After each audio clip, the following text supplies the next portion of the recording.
My best friend group has been going on an annual holiday ever since we all went to different colleges. There's my twin sister Kate, the always chill George, the gentle Cassidy, and the big lug we call Tank. Truly, he is built like a tank, ever since freshman year when he always wanted to impress the girls. But deep down, he's just a big softie. So every year we go to a cottage, which we all helped to build with my grandfather, just a year before he passed away. We arrived in my truck, and the gang quickly jumped out, heading towards the dock. Before I knew it, they were all in the lake, leaving me to unpack the whole truck. By the time I had only 2 more things left to unload, the vegetable crate and the meat cool box, Tank walked up soaking wet, saying, "Hey, I'll take those veggies, man." I obliged and thanked him. Tank immediately put the veggie crate in the storeroom, while I put the meat box in the kitchen. I took up my phone and wallet, then began to put the meat in the fridge, while Tank went back to the lake for a swim. After everything was stocked up, I went to the dock myself, which was now covered in shoes, socks, shirts, and pants. "Come on, get in already," my sister shouted. Cassidy came out and began to pull me towards the water. "Come on in, dude. The water's great," he kept saying as I managed to take my shoes and socks off, all being pulled closer and closer to the end of the dock. With one final hard yank, we both plummeted into the water. We all had a great time for a few hours. After that, I left the lake, took a quick shower to get rid of all the dirty lake water, and I started to prepare the meat for the barbecue. After a while, Cassidy walked in, wondering what I was making. "The marinade for the ribs tonight," I said. She quickly dipped a finger in the marinade and took a taste. "Oh, that's good." Tank and Kate walked in as well, tasting the marinade too. "Man, you're one heck of a cooking princess," Tank said. I glared at him and just replied, "Get me another beer, would ya?" As he left, I called out, "Bring the sweet potatoes too." Eventually, Tank shouted back, No sweet potatoes here, man." "There has to be. I can't make this without 'em." "Sorry," he replied. "We ain't having sweet potatoes then." Kate checked her phone, then looked up. "There's a town 45 minutes from here. We can go get some, me and Cass." Cass agreed to go. Before long, the two were driving away. I called to Tank again. "Hey, where's that cold one, man?" George followed with, "Yeah, bring me one as well. Hey, I'll be at the docks," he said to me. Tank, sounding distracted, eventually came back with, Yeah, I'm coming up." It was at that point that I looked out the kitchen window. I swear, in the far distance, I saw this large, skinny figure. Judging by the height of the trees, the creature must have been at least 7 feet tall. It vaguely looked like a person, but there was no way it could have been one. I turned my head away from the window, looking towards George, who had shouted something. After I'd regained my composure, I glanced back at the spot where I saw that thing, but it was no longer there. A couple of hours later, Kate and Cassidy returned with the sweet potatoes. I prepared everything for the barbecue. We had a great time, laughing during the barbecue, when a truck rolled up to the cottage, and of course we knew the guy driving it. It was a park ranger we knew. His name was Chad. Tank excitedly invited Chad over for some burgers. "The reason I'm here," he began, "is because people have been reporting seeing someone in the woods. Someone quite tall, apparently." "Oh, are they dangerous?" Kate asked. "Can't be sure," Chad said, "but I suggest after it gets dark, y'all stay inside." We said goodbye to Chad and thanked him for the warning. As we continued to eat, Chad left. After the meal, everyone except me went on inside. I wanted to make sure I cleaned off the barbecue. While doing so, I started to hear footsteps coming from the wooded area close to the cottage. Not long after that, my sister pulled me inside, then shut and locked the door. "What's wrong with you?" I asked. She put a finger to her lips, shushing me. We then heard footsteps close to the back door, followed by what sounded like crying. We looked at each other in surprise, which was then followed by the sound of nails running across the window. Cassidy, George, and Kate were shaking at this point, but I got up and slowly walked towards one of the windows, peeking through the drapes. What I saw was a long, emaciated arm hovering by the front door. Once whatever it belonged to reached the door, it began to both knock and cry, intensifying the fear inside the cabin. The rain began to pour then, and its knocking became more frequent. Suddenly, a loud thunderclap was heard, making whatever stood at the front door scream before running away. I looked towards Cassidy. She was trembling. Another loud thunderclap caused her to cower into her room. We decided to head to bed, trying to forget what just happened. The thunder continued throughout the night, and after about an hour, someone opened my bedroom door. It was Cassidy, stuttering, "I don't want to be alone tonight. I'm scared." "Oh," I replied, "no problem. You can stay in here with me." "Thank you," she said. We laid close and eventually went to sleep. The next morning, I woke up and Cassidy was still fast asleep. I got out of bed, trying not to wake her, and I walked into the kitchen. I was just about to prepare breakfast when Kate came up and asked, "Hey, have you seen Cassidy? She's not in her room." I replied, "Oh, she slept in my room." But before either of us could say anything, Tank started to tease. "Oh yeah? Major move, huh?" This was a little irritating, but after our little chat, we gathered in the living room, and we agreed we would not go outside after dark for the rest of our stay. Luckily, it didn't return during that trip. The next annual get-together is next month, and no doubt we'll have fun again. But I think the whole group is wondering, will we be seeing our skinny friend again? And what in the world is it?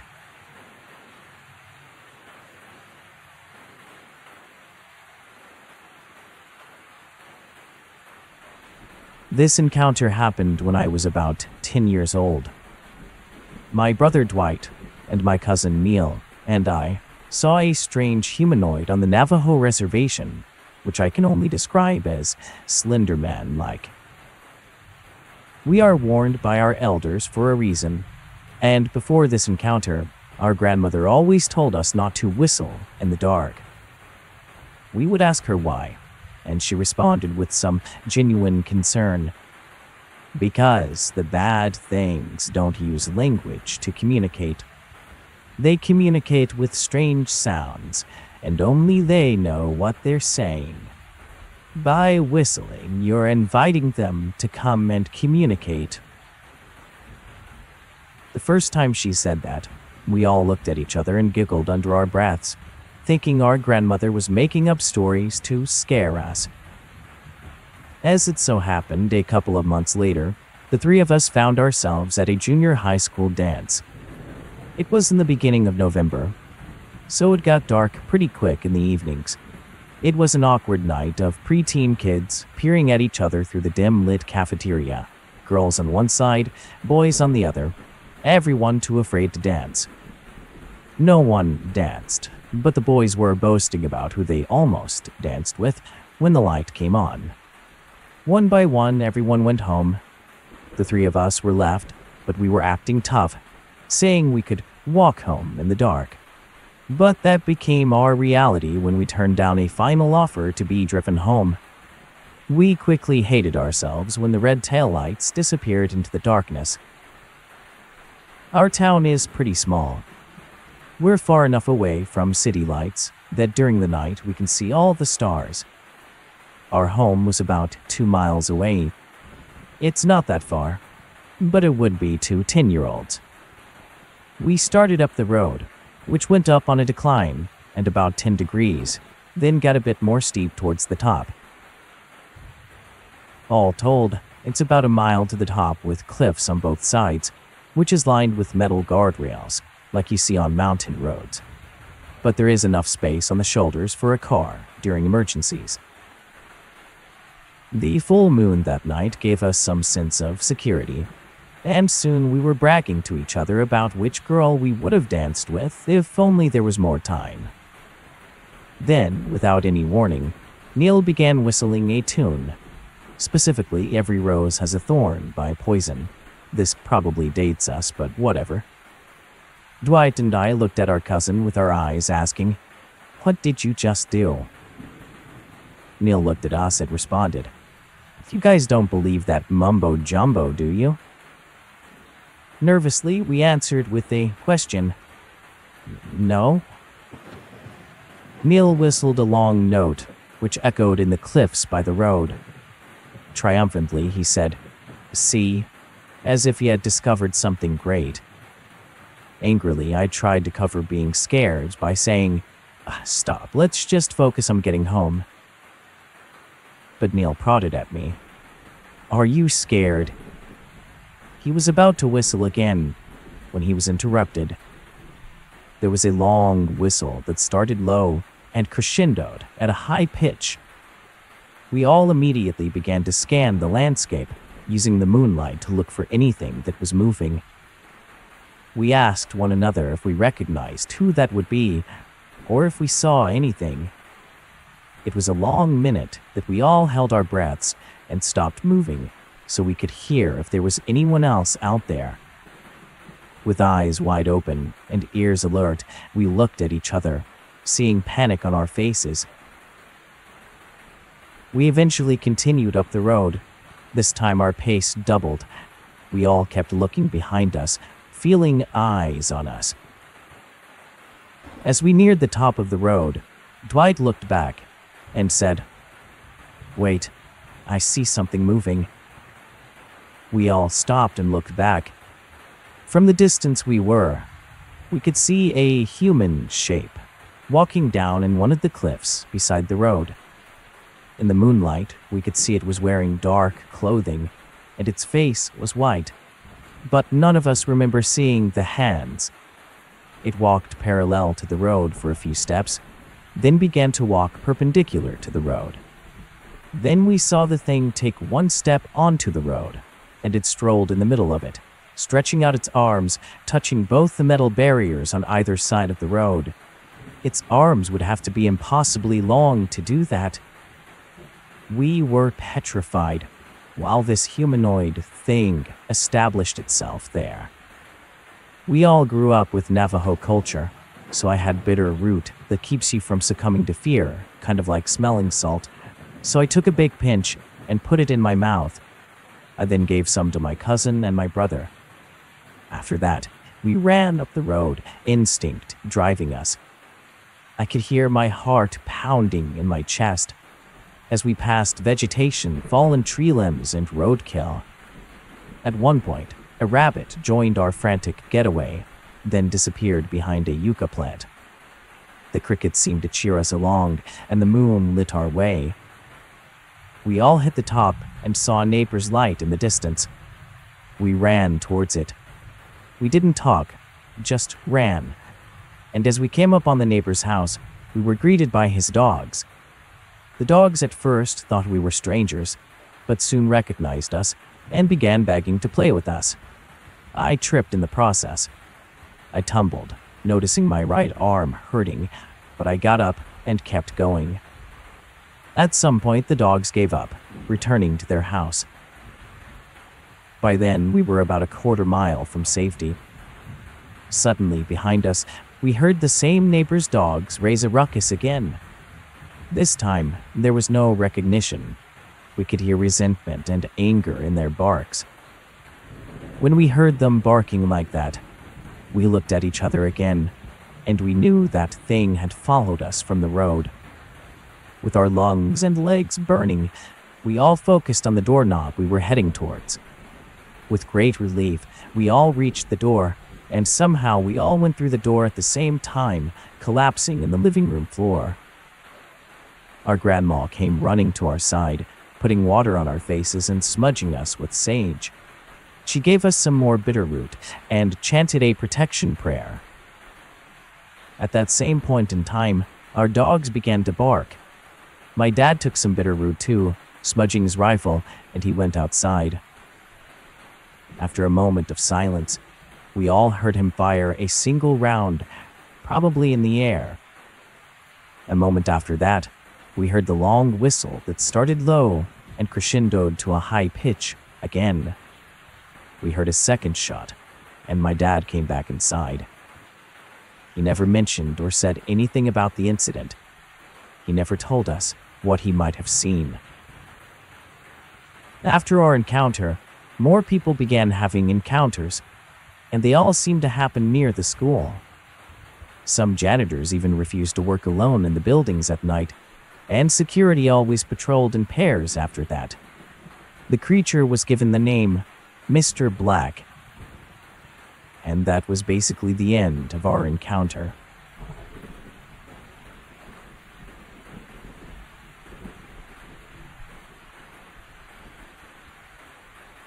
It wasn't my mother.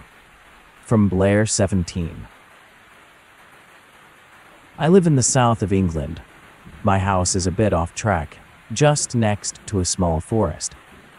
It's not very big, but it is quite dense, and I always found it to have an eerie atmosphere.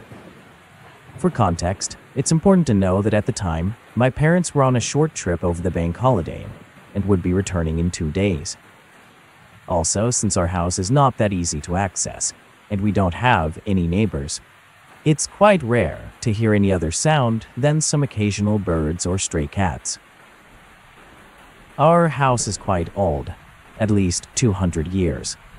If you open the front door, you can either directly take the stairs up the second floor or open a wooden door to the right, leading to the kitchen, which has a door that leads to the garden. At the time, I was upstairs, finishing up some work for uni. I didn't listen to any music, but I did have some white noise on just for comfort. I wasn't really paying much attention to anything else around me, when suddenly I heard our front door open. It was an old house, so the door makes a very distinguishable clack sound when it's opened. "We're home, home," my mother's voice echoed. Out of routine, I shouted my usual, "Yes, ma'am." Then I turned my head back to my computer. Slowly it sank in that what I just heard could not have possibly been my mother, because my mother should be miles away in Aberdeen, enjoying her holiday with my dad. I stopped my white noise, and I sat there in silence for a moment, a bit dumbfounded. It had gotten quiet downstairs, and I convinced myself that it had just been something in the white noise that my absent-minded self had picked up on. After all, it was already 11 p.m., and I'd been working all day. I decided that I was just tired, so I called it a night. I shut my laptop and opened the door to my room to go downstairs and take a shower. That's when I heard it again. It sounded like my mother's voice, but something was off.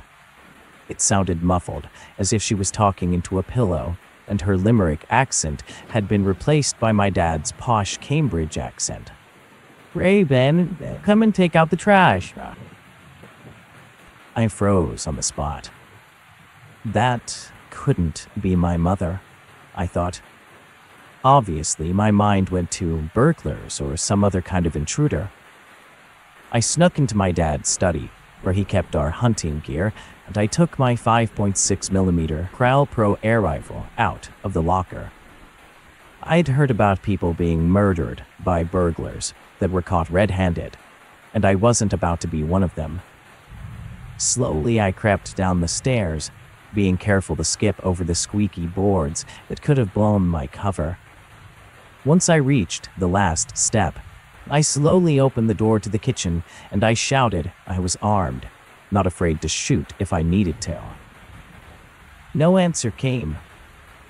I entered the kitchen with my rifle up, and I scanned the scene. All was quiet, no rustling, no voices, Nothing. It was then that I heard a scratching sound from the direction of the large kitchen window. This sounded like a branch clicking against the window, only we don't have any trees with branches near the house that could be long enough to cause such a sound. Carefully, I inched closer, still thinking that I was dealing with an intruder on my property. I laid one hand on the glass to use it as a makeshift looking glass, and I pressed my face against the window. My blood ran cold. At the edge of the forest, right on the boundary of our garden, stood my mother. Yet her body was contorted, too many joints and feet facing backwards. She opened her mouth, and I swear I saw sharp, yellowed teeth. "Come out here. I need your help. Help." Her voice echoed in my head. It made me feel warm and fuzzy, so I opened the window and stepped into the garden. I lowered my rifle, somehow convinced that this was actually my mother. Looking back, I think I'd been charmed by it or something. Whatever it did to me, it was making me easier to catch, to lure out. Luckily, it made a mistake. "Come over here, honey," the voice said. I snapped out of it, right there. My mother never called me honey. I hated it, and she knew that. Realizing what had just happened, I raised my air rifle, and I shot at it. I must have made contact, because the thing let out a screech and disappeared into the forest. I ran back inside the house, locking all the doors and closing the shutters. I didn't sleep that night. I phoned my girlfriend in the morning. She picked me up, and I stayed with her until my parents got back. When I told her what had happened, we did a bit of research. We looked into doppelgangers, and I believe maybe that's what I saw. But whatever it was, I hope I never have to see it again.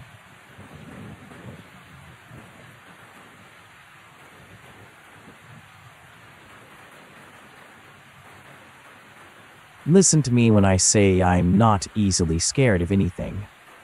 I've practiced the craft since middle school, encountering many spirits and playing with Ouija boards many times. I'm Native American, with ancestry from both my mother and father. I've heard many stories and legends, and I've been in northern Michigan for most of my life. I know the wildlife, and I'm very familiar with the dogman tale. I also lived in Flint for some time, where I witnessed and heard horrible things. That's why I returned to northern Michigan. I would rather see and handle the critters. That being said, I have lived on my own since I was 17 years old. Before that, I'd been out of my home a few times as well, but officially I had my own place at 17.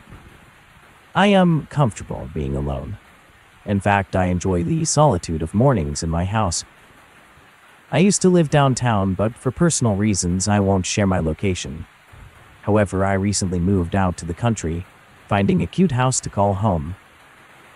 I thought I'd love it just as much, but boy, was I wrong. I'm living with my boyfriend now, and we both work nights. Usually, he's home with me, but sometimes our schedules differ, and one of us is left home alone. The first encounter happened to him. Right next to our driveway is a thick forest that turns pitch black as soon as the sun sets. He was outside at our car, grabbing a few groceries, while I was already in bed. We've known each other for years and have an unusual connection, so when something is wrong, I feel it physically. That night, I woke up from a horrible night terror. I dreamt that he was being ripped to shreds by something unseen in the woods next to our driveway. I woke up in an instant, and I saw him walking into the house. I asked if he was okay, as he looked like he saw a ghost. He stared at me for a moment before answering.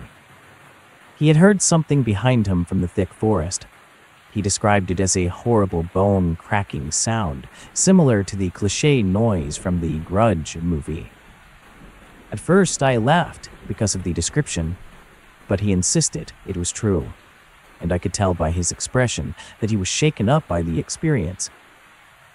With the limited resources we had, since we had just moved in, I did what I could do to make him feel better. For a few nights, things were quiet. About a week later, we stepped outside to smoke. A nasty habit, I know. But as I mentioned, the forest around us is very thick. We have a garage, and from around the corner stands a large pine tree. I had my back towards the woods when I noticed him looking past me into the thick darkness. I turned slowly and immediately saw what he was staring at. There were eyes. These eyes were so high up, yet low enough that it couldn't possibly be something on a tree branch. My first instinct was to think it was a raccoon, but that wasn't possible. If you're familiar with deer, then you'll know their eyes reflect light. The eyes we were looking at were tinted red. Now, listen, my boyfriend is 6'3". He was looking upwards to see these eyes. My ears began to ring, as they do when something bad is about to happen. That night, my ears sounded like a school bell. It was unnerving how still it stood, just watching us. Sleep didn't come easily that night. Now it seems that every time the sun sets, my ears ring, and I feel like I'm being watched. It's as if I could open the curtain and someone will be right there. I'm unsure what it is. I have an idea, but I refuse to accept it without solid proof. Fast forward. One day, our neighbor, a sweet lady, came down asking if we had seen one of her dogs. She has 2 pit bulls that live outside, and her youngest one disappeared. The puppy used to greet us in the driveway, as he was an escape artist. So when I heard the news, I can't say I was surprised. Later that evening, while I was working, my phone began to blow up. My neighbor was apparently sending voice memos on Facebook, crying about finding her puppy. She had found him about 200 feet back in the woods by the dog kennel. He'd been ripped to shreds. My heart sank, and I didn't know how to console her. We invited her for breakfast the next day, so she wouldn't be alone. Her husband was deployed at the time. She brought her other dog, and my cats enjoyed the company. However, the dog sat at our slider door, just staring out of it. What I initially assumed was mourning turned out to be an honest mistake. That night, we were awakened by heavy breathing, as if something had run for miles. There was an awful smell, accompanied by grunts at the window. The curtain was closed, and I refused to look out. So we lay there for what felt like ages, just looking at one another and listening. When morning came, I checked outside, but I found no footprints. I'm currently home alone as I write this. If anything else happens, I'll update you. But for now, I'm terrified, genuinely scared. I'm using this as a space to share, and I've got nowhere else to turn. I certainly can't tell my family or landlord. Due to my colorful past, I'm sure they'll blame my mental health and say my mind is just playing tricks on me. I just hope I can put an end to this.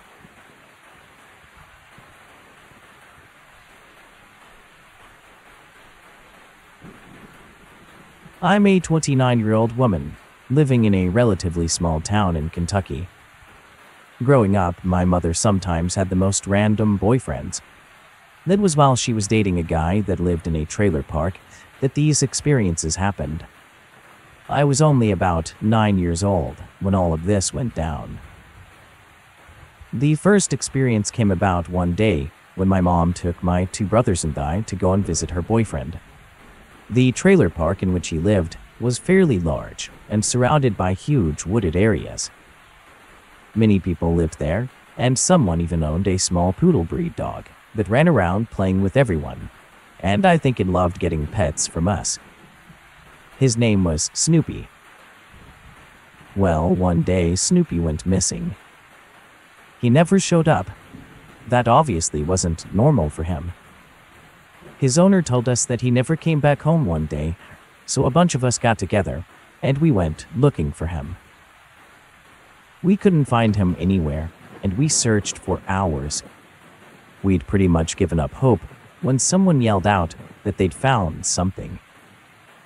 I remember running over as a crowd gathered at the base of a tree in the backyard of my mom's boyfriend's place. My mom tried keeping us kids back, but it was too late.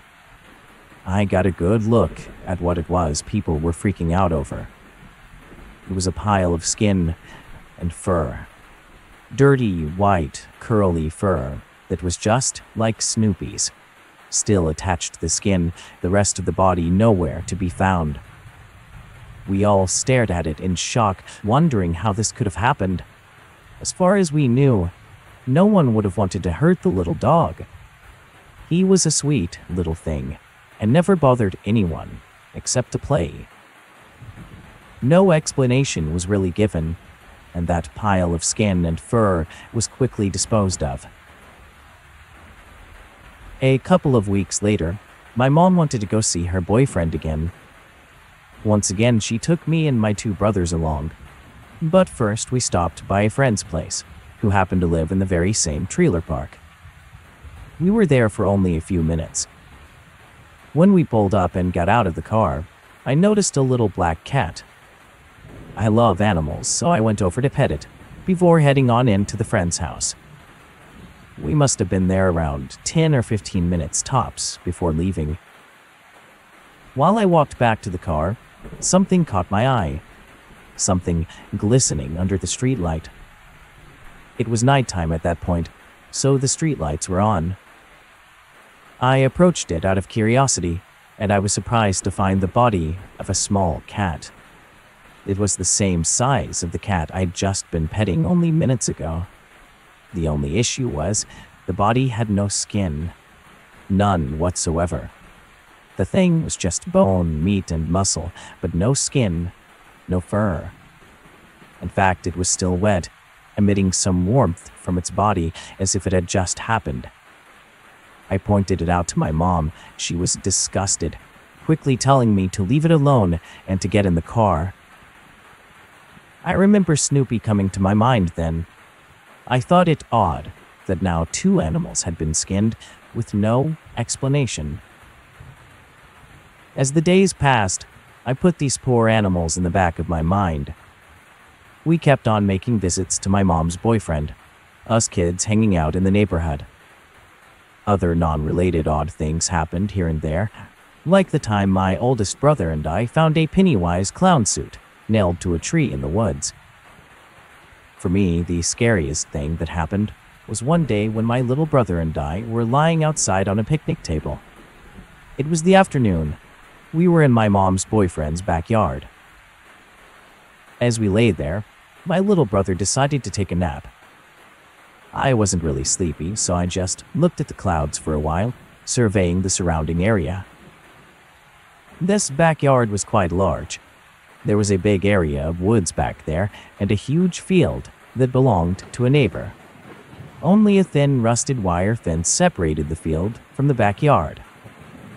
It was in the field that I saw something in the distance, something that wasn't there before. It was a figure standing there. At first glance, I thought it was a man. It didn't move at first, but then it seemed to notice me watching. And when it did, it moved forward. I noticed that it was oddly postured. The right shoulder dipped lower than the left, and its gait was a bit unsteady.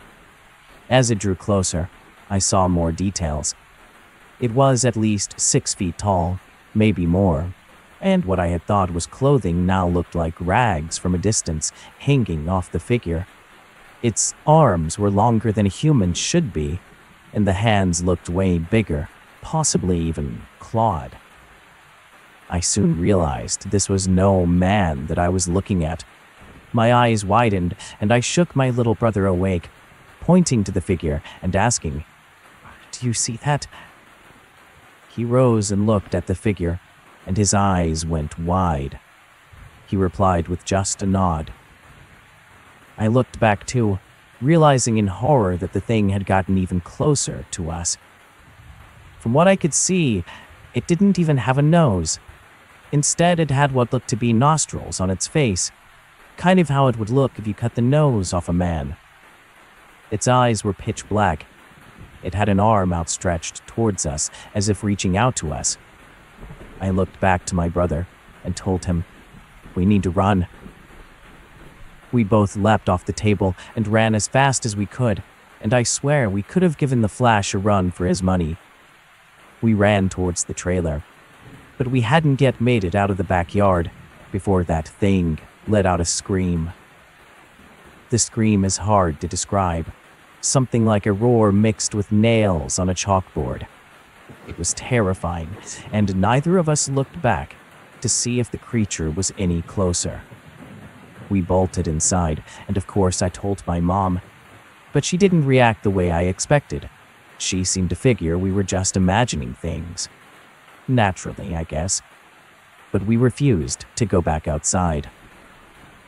My mom broke up with her boyfriend not long after that, so I guess thankfully we never had to go back to that trailer park. I'm glad. Something tells me that that thing my little brother and I saw was responsible for those skinned animals. Those woods surrounded the whole area of the trailer park, and I figure that's where it lives. That's how it travels. I recently asked my brother if he remembers that, and his response was, "I sure do. What the heck even was that thing?" We talked about a few theories, but we still aren't really sure. All I know is I'm glad we ran. There's no telling what could have happened had we stayed on that table and the creature caught up to us.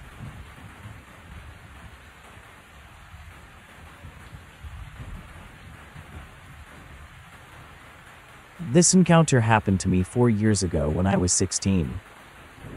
I live in a small farm village with about 4 houses on the main property, and 4 more on the other side of the road. I remember there being 4 kids in the farm, and we would always hang out. It was a normal day when it happened, like all the other days. I recall my friend, Kay, and I hanging out at the big tree we usually went to. It was getting dark, and I told her that I needed to go home. However, she, being younger and tougher than me, suggested we go into the woods behind my house. My parents always told me that if I wanted to go into the woods, I should have an adult with me. But being who I was, I ignored my parents' advice, agreeing to Kay's idea. Our original plan was to go in, see if we could find anything cool or interesting, take a picture, and leave. So Kay and I walked our way over to the woods. Kay made a few jokes on our way, and as soon as we arrived at the tree line, I remember her saying, "Something feels wrong." At the time, I didn't notice, but while we walked to the woods, the birds and animals stopped making noise. It was odd, since the birds around here always chirped, with the occasional yell of a jackal. But at that moment, it was dead silent. I felt Kay's hand tremble in mine as she spoke.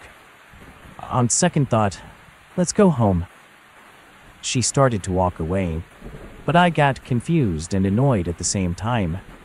I remember grabbing her hand and pulling her with me, saying, "We came all the way here. I'm not leaving until we find something cool." Little did I know I would regret those words later. We walked into the woods, and I turned my phone's light on, since the shadows of the trees were blocking out the remaining sunlight. I remember feeling very uneasy, and I heard Kay say, "Come on, girl, let's go home. Something isn't right." Before she could finish, we were cut off by a low growl. Both Kay and I instantly whipped our heads around to where the sound came from. We saw just a male impala looking at us, as if to ask, "Did you make that sound?" Then it turned and ran off. I gulped, thinking maybe it was a wild dog, or that hyena my dad saw a few weeks back. Kay said, "Let's just go." Then she gasped. I turned to see her eyes wide, her face pale. She was staring at something now behind me. My heart began to pound fast. I turned around too, slowly, and what I saw next made me regret ever agreeing to go there. It looked like a buff bodybuilder, although it wasn't. The thing that caught my eye was how its legs were shaped like a dog's hind legs, with sharp claws on its fingers. The thing's face was terrifying. Its jaw was shaped like a wolf's, and its fur was a dusty brown color. I found myself looking into its eyes. Those eyes, I'll never forget them. They were a bright, bright yellow color, almost glowing and strangely human-like. I felt its eyes stare deep into my soul. I was in a trance. I soon whipped my head toward where Kate was, or was supposed to be. She ran off without me. My heart stopped for a second as I heard this beast take a step forward. As I turned, it was right in front of me. Tears streamed down my face as the beast let out a silent snarl, lifting its large arm. I wanted to cry out for help, yell out to Kay, but my voice was caught in my throat. The beast growled, and I felt its long fingers in my hair. It wore a silent snarl on its face as its thumb dug into my forehead, its nail cutting into my skin. Blood ran down my face, and I thought to myself, I'm going to die today. Strangely, the beast let go of my head, turning around and walking into the tree line. It turned, looking at me as if it was smiling to scare me even more. It turned back around, leaning down on all fours like a dog, and left. As soon as it was out of my sight, my legs started to run on their own, and I found myself at Kay's house, crying and yelling at her to let me in. Kay's brother let me in, and I instantly fell into his arms, crying even more. After the whole incident, Kay and I never told anyone what happened or what we saw. But since then, I've never looked at those woods the same way again. I did some research on what I saw that day, and came across people who had the same experiences as me. Some people describe the beasts as dogmen, lycans, or even werewolves. To this day, I shiver at the thought of it. Be careful out there. You never know what might be lurking in the woods.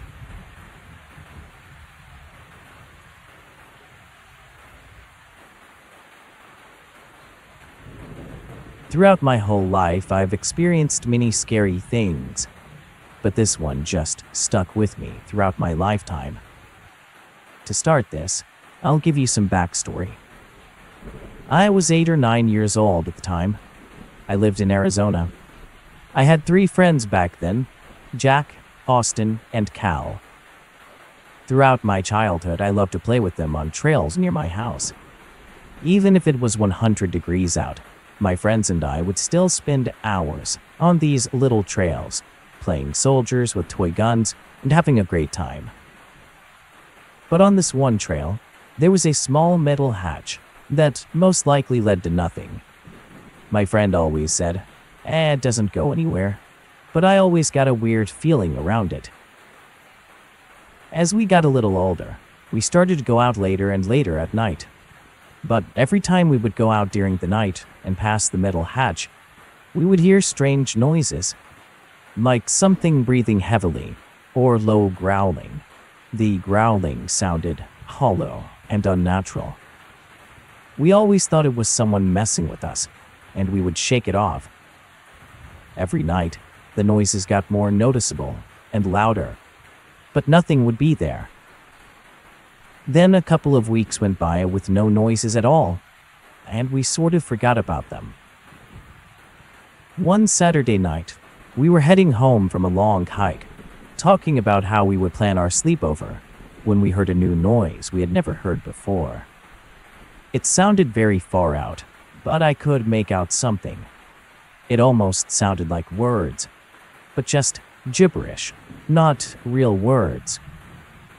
As the sound grew closer, we all huddled close to each other.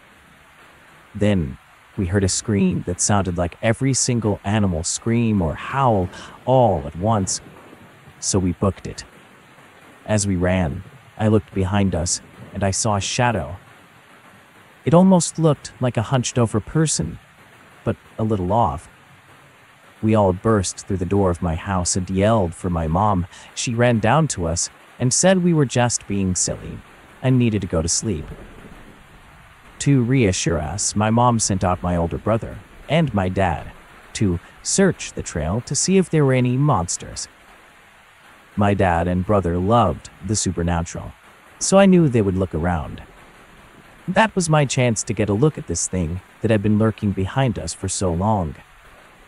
As my dad and brother left, I followed close behind, but I made sure they didn't see me.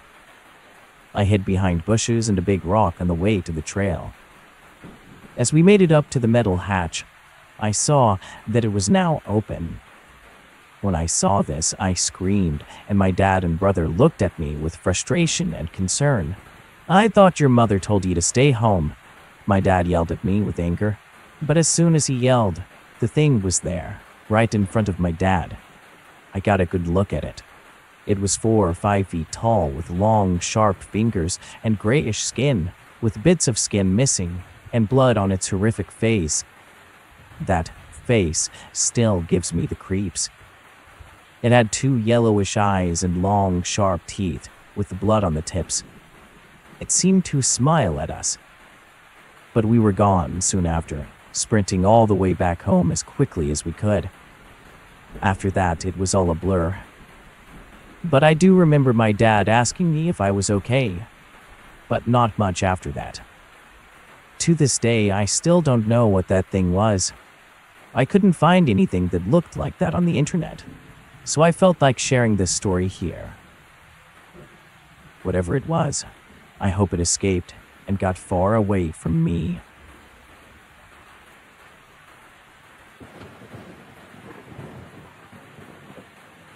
It was 2011.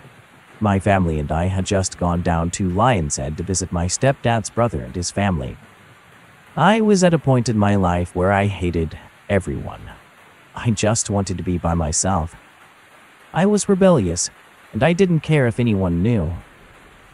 We stayed at a trailer park down by the docks off the Georgian Bay. At the dock, there were boats you could rent. One night, halfway through the week we were there, I decided to sneak out, which was not easy in a trailer. I walked on down to the docks, untying one of the paddle boats that were left there. Normally, these boats are meant to be driven by 2 people, but I was fine with just taking it slow. I paddled out fairly far from the harbor, just enough that I could see it. I took out my phone and plugged in my headphones to listen to my music and appreciate the stars that we don't get to see in the city. At some point, I'd lost track of time.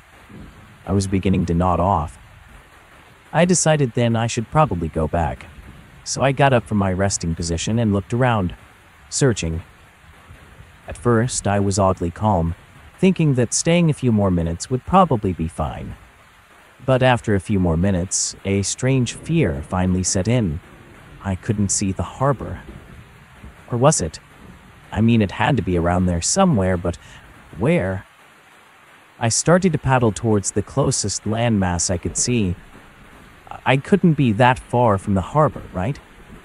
After a few minutes of desperate paddling, I realized something. I wasn't moving. I thought I was stuck on some weeds or a log, so I looked over the edge, but I didn't see anything. Nothing but the stars reflecting on the calm water. I rotated around the boat, trying to find whatever I was stuck on. Peering over the left side, I spotted it. At first, I thought it was a large star or even a regular one that was distorted by the water. But it didn't move with the waves like the others did. Then I noticed another, and another, and another. There had to be at least 24 of these eyes surrounding my small boat. Each eye looked to be a few feet down and the size of a bowling ball. I was horrified, petrified. For a few minutes I sat there, watching these eyes, but they didn't move. For a moment, I thought maybe they were some sort of metal obstruction that was reflecting the light in an odd way. But then I saw one of them blink. That one blink shocked me out of my paralyzed state. I jumped right back in my seat and pedaled as hard as I could. But no matter what I did, I couldn't move from that spot. After half an hour, I was tired, and I gave up. Soon I had another idea. I opened the compartment in the back, pulling out the emergency kit. There I found and grabbed a flashlight. I tried to shine the light on the thing beneath my vessel, but all I saw was inky blackness. Whether it was the skin of the thing or the darkness of the water below, it didn't matter. I had one goal in mind. I threw the flashlight at the eye closest to the boat. The eye seemed to blink. In fact, all the eyes blinked at once. Suddenly, I was jolted from my position, leaning over the edge of the boat. I flung back into my seat. I'd been so distracted by these eyes, I hadn't even realized the boat wasn't moving with the waves. I didn't care about anything except getting off that lake. So I took the boat to the nearest shore. Unfortunately, that shore was about 2 miles from the trailer park. I spent the rest of the night in the woods. When I made it back, it was around 10 a.m. My parents had a search party looking for me. I was in a lot of trouble, and the boat had to be paid for out of my account. But I was just happy to be alive and on solid ground. But one thing was on my mind. If the boat had stopped before I realized I was being watched, how long had that thing been watching me? And what did it want? If you have any idea what it was, let me know. I told my family about it, but no one believes me. So it would be nice to have some closure about this.